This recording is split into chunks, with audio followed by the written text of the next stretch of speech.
स्वागत है आप सभी का दिवस टुनाइट में। मैं हूं आलोक सिंह। नरेंद्र मोदी के प्रधानमंत्री बनने से उत्साहित चीन अब अपने विदेश मंत्री को भारत भेज रहा है। चीन के विदेश मंत्री वांग यी 8 जून को भारत आएंगे और यहां विदेश मंत्री सुषमा स्वराज से मुलाकात करेंगे। इससे पहले चीन के प्रधानमंत्री ली किचियांग ने गुरुवार को भारत के नए पीएम नरेंद्र मोदी को फोन किया और उन्हें बधाई दी थी। उन्होंने दोनों देशों के बीच बेहतर रिश्ते बनाने की इच्छा जताई। वहीं चीन के विदेश मंत्री के भारत दौरे से तिब्बती बौद्ध धर्मगुरु दलाई लामा को बड़ी उम्मीदें थी। दलाई लामा को भरोसा है कि मोदी राज में इंडो चाइना विवाद सुलझ सकता है।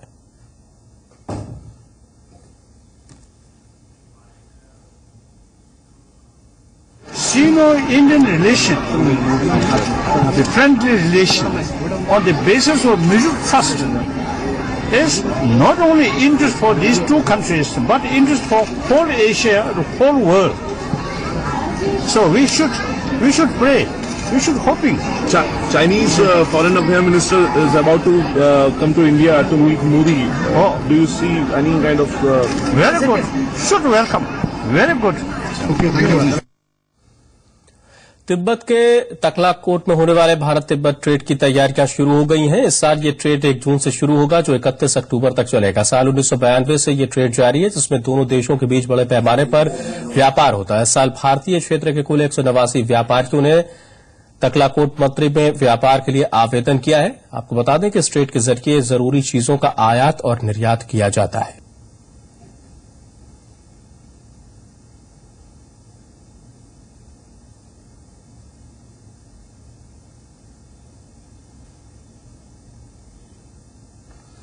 चीन को लेकर एक बार फिर अमेरिका ने कड़े तेवर दिखाए हैं। अमेरिकी रक्षा मंत्री चैक हेगल ने चीन पर गंभीर आरोप लगाते हुए कहा है कि वो दक्षिणी चीन सागर वाले इलाके को अस्थिर कर रहा है। हेगल ने धमकी भरे लहजे में कहा कि अमेरिका इस तरह के हालात को नजरअंदाज नहीं कर सकता।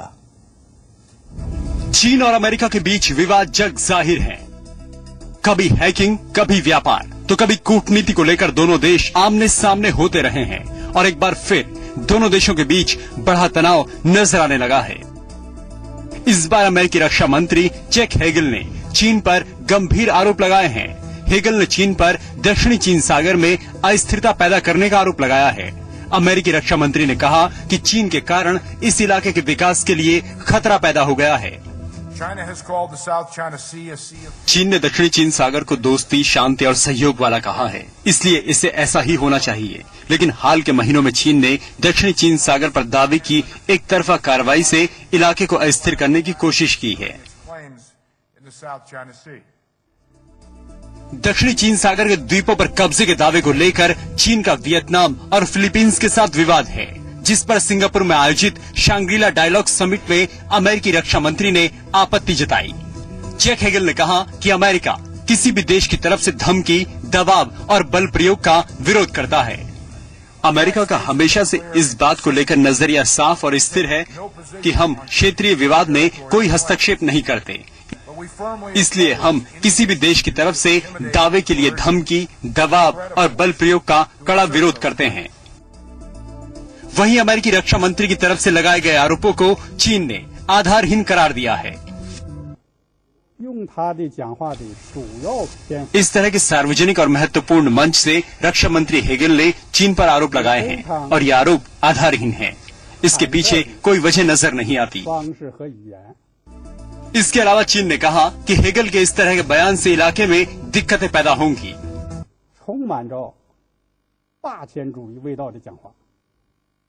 पहली बात तो ये कि रक्षा मंत्री हेगल का भाषण एकाधिकार से भरा हुआ था। दूसरी बात, ये धमकी और दबाव से भरा था। तीसरा, ये भाषण उकसाने वाला और एशिया प्रशांत महाद्वीप में मुश्किलें और अस्थिरता बढ़ाने वाला था। और चौथी और आखिरी बात ये कि ये पूरी तरह विनाशकारी बातों से भरा था। सिंगापुर के मंच से न सिर्फ अमेरिकी रक्षा मंत्री ने चीन को कड़े शब्दों में संदेश दिया, बल्कि थाईलैंड के नेताओं से देश में लोकतांत्रिक शासन को जल्द बहाल करने की अपील की। हेगल ने हिरासत में लिए गए लोगों को छोड़ने और थाईलैंड में जल्द चुनाव कराने की अपील की। इसके साथ ही उन्होंने कहा कि ऐसा होने तक अमेरिका की तरफ से थाईलैंड को दी जाने वाली सैन्य मदद पर पाबंदी जारी रहेगी। ब्यूरो रिपोर्ट, जी मीडिया। थाईलैंड के अंतरिक्ष को लेकर अमेरिका ने भी अपनी चिंता जाहिर की है और सेना से जल्द चुनाव कराने की अपील की है, लेकिन थाईलैंड के सेना अध्यक्ष ने साफ तौर पर कहा है कि देश में सुधार हुए बिना यहां चुनाव नहीं होंगे और इसमें 1 साल का वक्त लग जाएगा। थाईलैंड में सेना के तख्ता पलट के बाद हालात बिगड़ते नजर आ रहे हैं। जनता जहां तख्ता पलट का विरोध कर रही है, वहीं सैन्य शासन ने साफ तौर पर कह दिया है कि देश में हालात सामान्य करने में अभी वक्त लगेगा और जब तक हालात काबू में नहीं आ जाते तब तक देश में चुनाव नहीं कराए जा सकते। พร้อมกับการตั้งสภาปฏิรูปเพื่อปฏิรูป देश के खराब हालातों को सही करने के लिए एक सुधार समिति बनाई जाएगी। ये लगभग 1 साल का वक्त लेगी। इससे ज्यादा या कम होना परिस्थितियों पर निर्भर करता है। अगर हालात सामान्य हो जाते हैं तो हम तीसरे चरण में यानी संवैधानिक चुनाव में जाएंगे, जो वैध और लोकतांत्रिक व्यवस्था है। หากสถานการณ์เรียบร้อยเป็นปกติ जनरल प्रायुक्त चान ओचा ने 22 मई को सत्ता पर अधिकार कर लिया था और सरकार के वरिष्ठ नेताओं को हिरासत में ले लिया था।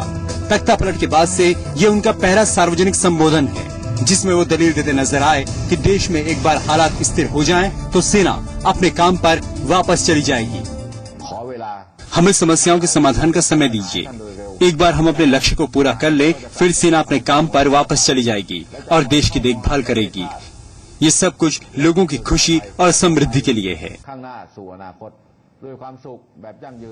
थाईलैंड में सेना के तख्ता पलट और सरकार की बेदखली का विरोध हो रहा है और जनरल प्रायुक्त का कहना है कि 3 महीने के पहले चरण में मंत्रिमंडल के साथ सुलह और नए संविधान के मसौदे पर ध्यान केंद्रित किया जाएगा। थाईलैंड के घरेलू हालात को देखते हुए अमेरिकी रक्षा मंत्री चक हेगल ने भी प्रतिक्रिया दी है। हम रॉयल थाई सेना से अपील करते हैं कि उन लोगों को छोड़ दें जो अभिव्यक्ति की स्वतंत्रता के मामले में हिरासत में लिए गए हैं और जल्द से जल्द चुनाव करा के देश में जनता की सरकार के हाथों में सत्ता सौंप दे। जब तक ऐसा नहीं होता है, अमेरिकी कानून के मुताबिक अमेरिका का रक्षा विभाग बैंकॉक के साथ अमेरिकी सैन्य सहयोग को खत्म करता है और थाईलैंड का साथ देने को लेकर भी विचार करेगा। आपको बता दें कि पिछले 6 महीनों से थाईलैंड में राजनीतिक हालात बेहद खराब थे। तत्कालीन प्रधानमंत्री यिंगलक शिनावात्रा के इस्तीफे की मांग को लेकर लोग सड़कों पर थे। इस संघर्ष में 28 लोगों की मौत हो गई और सैकड़ों लोग जख्मी भी हो गए। इस गतिरोध को देखते हुए आखिरकार सेना ने तख्ता पलट कर दिया, लेकिन सेना के हाथों में थाईलैंड के भविष्य को लेकर अंतर्राष्ट्रीय समुदाय को चिंता हो रही है।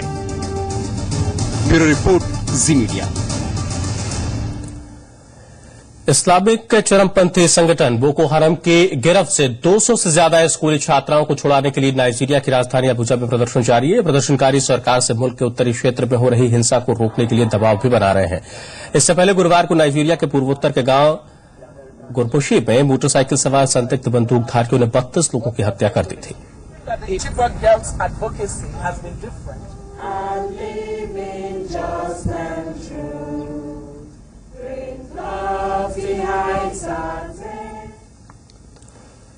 अमेरिकी राष्ट्रपति बराक ओबामा के प्रेस सचिव जे कॉर्टनी अगले महीने अपना पद छोड़ देंगे। कॉर्टनी ने व्हाइट हाउस में तकरीबन 3 साल से ज्यादा बतौर प्रेस सचिव के रूप में अपनी सेवाएं दी हैं। वहीं अमेरिकी राष्ट्रपति बराक ओबामा ने कॉर्टनी की तारीफ करते हुए कहा कि वो मेरे करीबी दोस्तों में से एक हैं। साथ ही कॉर्टनी कुशल प्रेस सचिव और सलाहकार हैं। Jay has become one of my closest friends and is a great press secretary and a great advisor. He's got good judgment, he has good temperament, and he's got a good heart. And I'm going to miss him a lot. आज पूरी दुनिया विश्व तंबाकू निषेध दिवस के रूप में मना रही है। भारत समेत दुनिया के तमाम देशों के लिए आज का दिन तंबाकू सेवन से होने वाली गंभीर समस्या पर मनन और चिंतन करने का है, क्योंकि आज किसी भी रूप में तंबाकू और इससे बनने वाले पदार्थ इंसानी सभ्यता के लिए सबसे बड़ा खतरा बन चुके हैं। विश्व स्वास्थ्य संगठन के आंकड़े भी इसकी गवाही चीख चीख करते रहे कि जीवन बहुत अनमोल है, इसे सिगरेट के छल्लों में जाया ना करें। बढ़ रही है मौत की गिनती, टूट रही है जीवन की डोर। जी हां, तंबाकू का सेवन कितना भयावह है, इसका अंदाजा इस बात से ही लगाया जा सकता है कि विश्व स्वास्थ्य संगठन यानी WHO ने इसे सदी की सबसे बड़ी बीमारी करार दिया है। विश्व तंबाकू निषेध दिवस से पहले WHO ने यह आशंका जाहिर की है कि वक्त रहते इस लत से तौबा न की गई तो सदी के अंत तक तंबाकू सेवन से मरने वालों की संख्या करोड़ों से बढ़कर अरबों तक पहुंच जाएगी। अगर आप सिगरेट पीते हो तो आपको हार्ट अटैक और साथ में लंग कैंसर साथ में हो सकता है। अगर आप टोबैको खाते हो तो ओरल कैंसर हो सकता है। अगर आप इलेक्ट्रॉनिक सिगरेट पीते हो, जो नया फैशन चला आया है, तो उससे हार्ट अटैक हो सकता है, उससे और उसके साथ में जो है बांझपना हो सकता है। अगर आप सिगार लेते हो, हुक्का लेते हो, तो उससे सीओपीडी, जो कि एक प्रकार का अस्थमा होता है, और साथ में जो हार्ट की बीमारी है वो हो सकती है। तो नॉर्मली सिगरेट का कोई फायदा नहीं है, क्योंकि सिगरेट की फसल को न कीड़े खाते, न मकोड़े खाते, न पक्षी खाते, न जानवर खाते। ये हमेशा सेहत को नुकसान करेगी। कई वैज्ञानिक शोध ये साबित कर चुके हैं कि ज्यादातर इंसानों में होने वाली गंभीर बीमारियों की जड़ तंबाकू, सिगरेट, बीड़ी, गुटखा और खैनी का सेवन है। विशेषज्ञों के मुताबिक चबाए जाने वाले तंबाकू, जिसमें गुटखा, खैनी के साथ कई उत्पाद शामिल हैं, विशेष रूप से मुख कैंसर के लिए जिम्मेदार हैं। लेकिन गले और सांस की नली का कैंसर भी इनसे हो सकता है। धूम्रपान से फेफड़ों के कैंसर के अलावा मुख कैंसर और कार्डियोवैस्कुलर बीमारियां हो सकती है।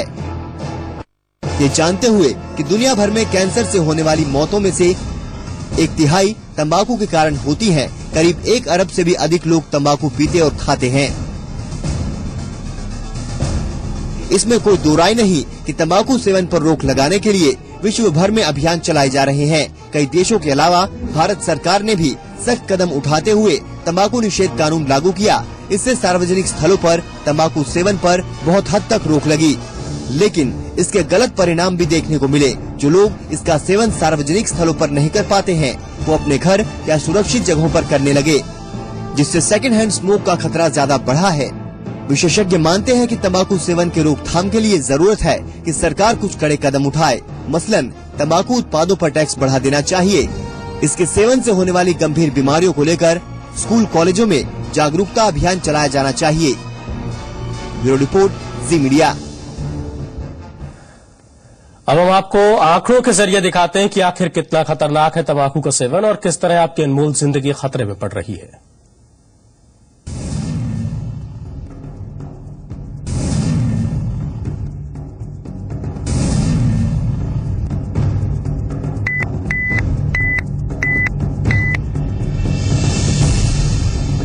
भागती दौड़ती जिंदगी में ऐसी सोच विकसित हुई है कि धूम्रपान या तंबाकू के सेवन से तनाव कम किया जा सकता है।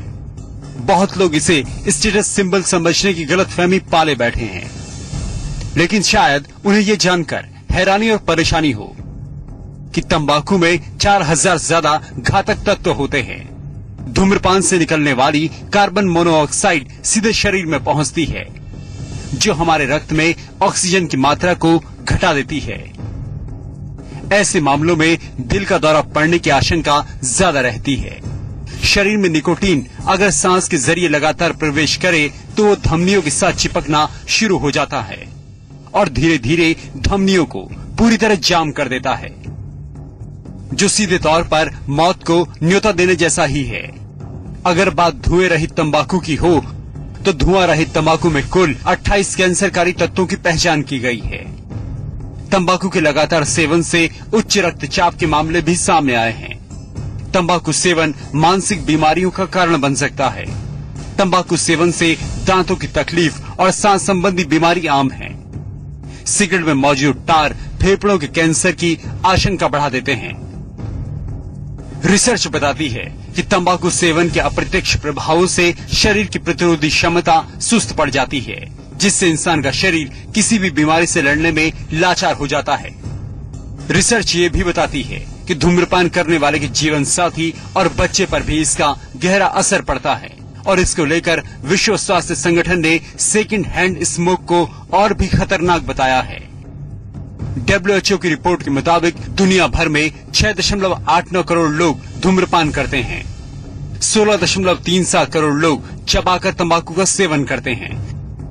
4.23 करोड़ लोग दोनों तरह के तंबाकू का सेवन करते हैं। 52 करोड़ लोग, जिनमें बड़ी संख्या महिला, बच्चों और बुजुर्गों की है, सेकेंड हैंड स्मोक की चपेट में हैं। लगभग 80 करोड़ लोग प्रत्यक्ष या अप्रत्यक्ष रूप से तंबाकू का सेवन करते हैं। स्वास्थ्य संगठनों के मुताबिक तंबाकू सेवन पर रोकथाम तभी संभव है जब सरकार, समाज और खुद इसकी गिरफ्त में आया इंसान इसके खिलाफ एक साथ लड़ाई लड़े। पहले चरण में जरूरी है कि सरकार इसके खिलाफ सख्त कदम उठाए। दूसरे चरण में समाज को इससे तौबा करने की कवायद तेज करनी होगी और तभी संभव है कि एक इंसान को इसकी गिरफ्त से आजाद कराया जा सके। ब्यूरो रिपोर्ट, जी मीडिया। छोटी उम्र में भी बड़े ख्वाब पूरे हो सकते हैं, शायद आपको यकीन ना हो, लेकिन हम आपको उन नन्हे कारोबारियों से मिलाने जा रहे हैं जिन्होंने इस ख्वाब को सच कर दिखाया है। कच्ची उम्र में इनकी कामयाबी ऐसी है कि बड़े बड़े दिग्गज को बोलती बंद हो जाए। अंबानी को याद आए नानी, टाटा की हो जाए टाटा, बड़े बड़ों की बोलती बंद। ऐसे हैं ये लिटिल एंटरप्रेन्योर्स।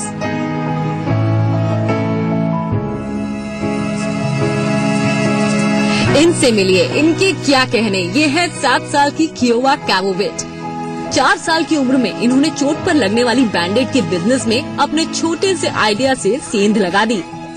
जब मैं 4 साल की थी तब पापा के साथ सैर करते हुए मेरा ध्यान अपनी बैंडेड पर गया और मैंने पापा से कहा कि काश मैं अपनी त्वचा पर बैंडेड की जगह पेंट लगा सकती। उस रात हमें बूबू गू का आइडिया आया और हमने ऐसा फॉर्मूला बनाया जिससे चोट पर लगाने से पानी जितना ही दर्द होता है और चोट ठीक हो जाती है। बूबू गू बच्चों के लिए एक पॉपुलर प्रोडक्ट बन चुका है। इस दिलचस्प प्रोडक्ट को शोकेस करते हुए कियोवा ने एक शो के जरिए अपने लिए $1 लाख जुटाए थे।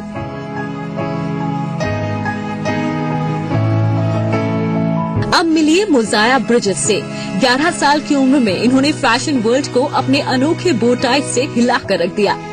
महज 3 साल पहले मोजाया ने मोज बोज की शुरुआत अपनी दादी माँ की सिलाई मशीन से खुद बो टाई सिलकर की थी। अब तक वो 5000 बो टाई ऑनलाइन बेच चुके हैं। इस बिजनेस से मोजाया का हजारों डॉलर का टर्नओवर है। सोशल मीडिया से शुरुआत के बाद आज मैं 12 स्टोर्स खोल चुका हूँ। 20 साल की उम्र तक मेरी एक अलग क्लोथिंग लाइन होगी। अपने हर डिजाइन को वो एक ट्रेंडी नाम जरूर देते हैं।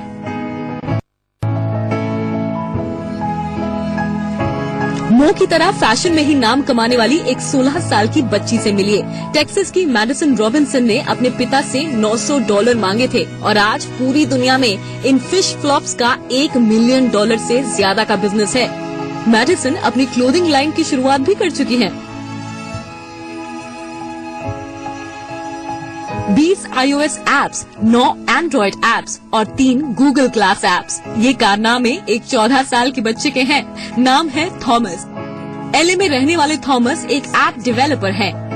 थॉमस खासे फेमस हैं। उनका 2011 का ये वीडियो 3 मिलियन बार देखा जा चुका है। The most successful app is Bustin' Jeeber, which is a Justin Bieber whack-a-mole.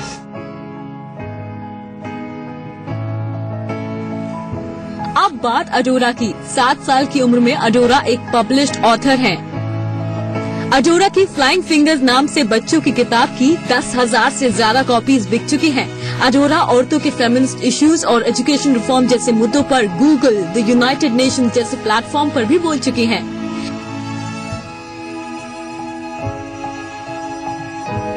Candles को अक्सर फेमिनिन खुशबुओं से बनाया जाता है, लेकिन मर्दों के लिए सेंटेड कैंडल बनाए हार्ट ने। जी हाँ, इन मैन कैंस में नॉनवेज की, फ्रेश कट ग्रास, कॉफी और मिट्टी जैसी मैस्कुलिन अरोमा है। इन मैन कैंस के जरिए हार्ट ने $2,60,000 कमाए हैं। सलोनी भारद्वाज, जी मीडिया। और अब बात हॉलीवुड की खासम खास हैपनिंग्स की। क्या कुछ चल रहा है हॉलीवुड टाउट में खास, आइए देखते हैं द टॉक ऑफ हॉलीवुड में। पॉप सिंगर जस्टिन बीबर के मियामी बीच ट्रायल की डेट बढ़ा दी गई है। जस्टिन बीबर को मियामी बीच पर ड्रैग रेसिंग करते हुए पकड़ा गया था और केस की सुनवाई इसी महीने होनी थी, लेकिन अब तारीख को बढ़ाकर 7 जुलाई कर दिया गया। बीबर पर रैश ड्राइविंग, गिरफ्तारी और एक्सपायर्ड लाइसेंस इस्तेमाल करने का आरोप है। कुछ ऐसा ही किस्सा क्रिस ब्राउन का भी है, जिनके केस की सुनवाई वॉशिंगटन में 23 मई को होनी थी, लेकिन अब इस डेट को आगे बढ़ाकर 25 जून कर दिया गया है। क्रिस ब्राउन पर एक प्रशंसक के ऊपर घूसा चलाने का आरोप है।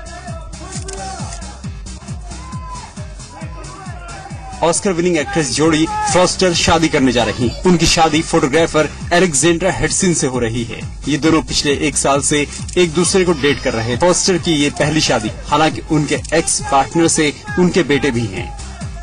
एक्ट्रेस लुपिटा न्यांगो के लिए ये साल काफी अच्छा है। 12 Years a Slave के लिए बेस्ट सपोर्टिंग एक्ट्रेस का ऑस्कर जीतने के बाद अब उन्हें पीपल्स मैगजीन की मोस्ट ब्यूटीफुल वुमेन चुना गया है। ब्लैक ब्यूटी न्यांगो का कहना है कि उन्होंने कभी सोचा भी नहीं था कि उन्हें उनकी खूबसूरती के लिए तारीफ मिलेगी या फिर वो वीकली मैगजीन के कवर पर आएंगी। द टॉक ऑफ हॉलीवुड में फिलहाल इतना ही। ब्यूरो रिपोर्ट, जी मीडिया।